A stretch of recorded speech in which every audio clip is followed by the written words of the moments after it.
Hello and welcome to another video in the series, Educational Videos for Novice Java Programmers. Today's video is all about control structures, or control flow statements. These are statements that usually alter the flow of a program. Today, we'll be looking specifically at loops. We'll be looking at two main types of loops and some of the common errors associated with them. So let's start off the video by talking about loops. So what is a loop? A loop is a type of control structure that repeats the body of the loop a certain number of times, and it is usually dependent upon an expression. Now, in this video, we'll be talking about the two most common types of loops, the for loop and the while loop, and we'll also be looking at some common errors associated with them.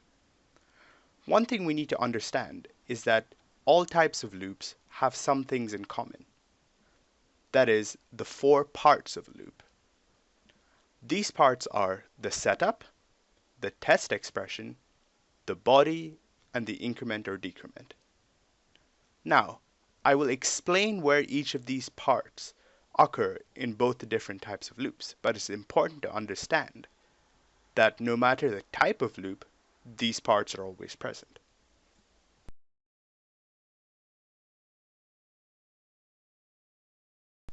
Let's start off the video by looking at some for loops.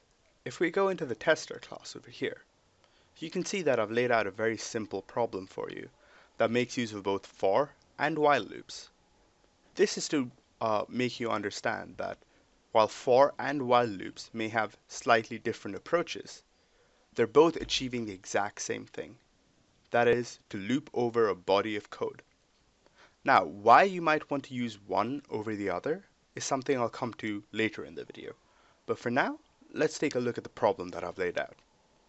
Now, if we look inside the run method, you can see there's a small array of marks that is of type double. Now, what I'm doing using each of the loops is to total these marks and do the classification as I did from the video before. Now, let's take a look at how we can do that with a for loop and some of the errors or pitfalls that might be associated with using a for loop. Now let's look at how a for loop can be used to solve this problem.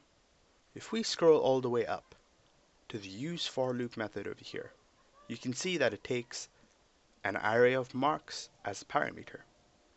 Now, if you remember from earlier in the video, there are four parts to a loop. Let's see where these parts occur in a for loop. Now, here we have the setup. The setup in a for loop is generally an initialization. And good practice for counter variables are generally using the letters I, J, and K. This is just standard. Now, the second part is the test expression. So here the test expression is I less than marks.length. Now, you might be wondering why it's not less than or equal to. This is because the counter variable I has been initialized to 0, and we want the loop to run 3 times. So rather than going 1, 2, 3, we're actually going 0, 1, 2. This is a common error that occurs while using for loops. Now, another thing to notice here is the initialization of the counter variable is being used inside the body of the loop as an index. This is another common use case of using for loops or even while loops. Now, here we have the increment or the decrement.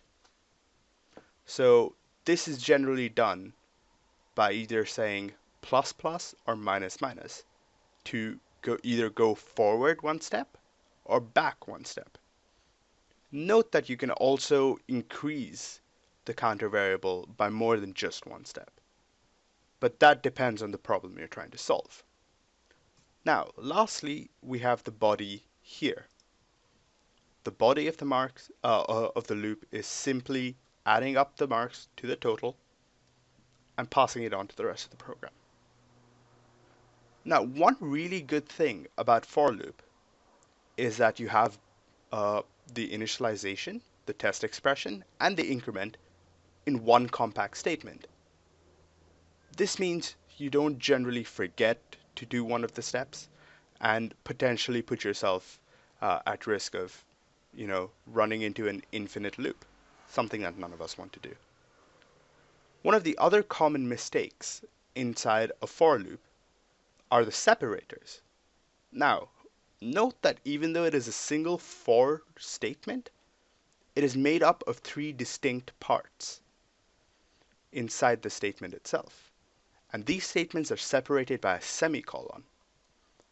A common error amongst novice Java programmers is to use colons or even commas to separate these statements. But remember that semicolons are the separators in a for statement. The rest of the method is fairly straightforward. Let me just run through that for you as well. So after we add up the total, we divide up the total by 3 to get the average, and then we do the classification using the do classification method shown in the previous video.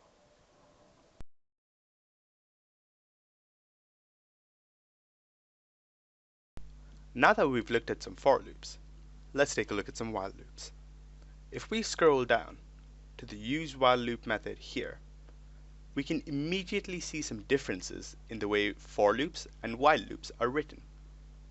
While the for loops contain the setup, the test condition, and the increment decrement in one compact statement, while loops take a slightly different approach.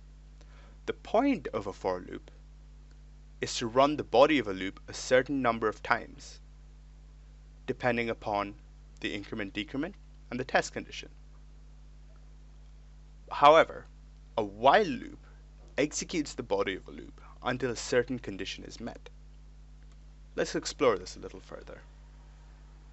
If we look here, the while statement itself acts kind of like an if statement in the regards that this expression returns a Boolean value. So the body of the loop will only execute up until this expression continues to return true. It's important to note that if this expression returns false to begin with, the loop will not execute at all. Now, let's look at the different parts of a loop as described by a while loop. So if we remember, the parts of a loop were the initialization, the test expression, the increment decrement, and the body of a loop. Now, if we look here, this is the initialization for a while loop. It's done outside of the loop, and it doesn't always have to be an integer that's used in the test expression. You can use anything that will eventually return a value of type Boolean. So I could use Boolean values here to say while true, and have a break statement inside that's nested inside an if statement to break whenever I wanted to. It's important to note there that if you say while true and don't give a break condition inside, then the loop will execute forever. Now, one important thing to note about while loops is the importance of the increment decrement and remembering to put it in. So if we're using an increment decrement type while loop, it's important to remember to put in the statement that does the increment or decrement. This is one of the most common errors while writing a while loop by both experienced and novice Java programmers. So always remember to put in the increment or decrement statement at the end of a while loop or at the beginning of a while loop, depending on how it suits your problem. Now, as usual, we have the body of a loop, which is the same as a for loop, essentially proving that for loop and while loop can be used to do the exact same thing and achieve the exact same results. The rest of the method does the exact same thing as it does in the method above, giving us the exact same result. Run this program at home to prove that for yourself.